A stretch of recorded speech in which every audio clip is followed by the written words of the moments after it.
Greetings, known world. I'm Elsie, and we made Moose come back for this segment. We're going to continue our discussion on bits, but we're going to talk a little bit more about the curb bits this time. Using this one as an example, the portions of the bridle attach here. His mouth goes there. It has a very slight curve to it, so it creates a little bit of space for his mouth, much like a his double-jointed snaffle does. There's the ability to attach the reins in a few different places. You'll see this often in period bits. And there's a curb chain that runs under his jaw in that groove that I showed you. So if I pull back here, we're going to have a little bit of pressure on the curb chain, and we're going to have a little bit of pressure up behind his ears where the pole is. That has the mullen mouthpiece. This is another curb. This has a high port to it.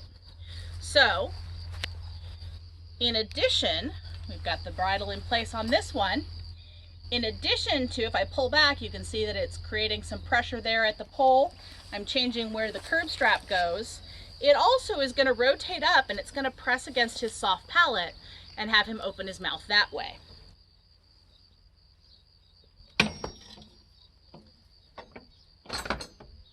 This is an example of a bit with a port that has a roller, so it gives the horse something to play with. And we see rollers and keys in period bits as well. And finally, this is actually the bridle I ride Moose in most of the time. It happens to be a double bridle.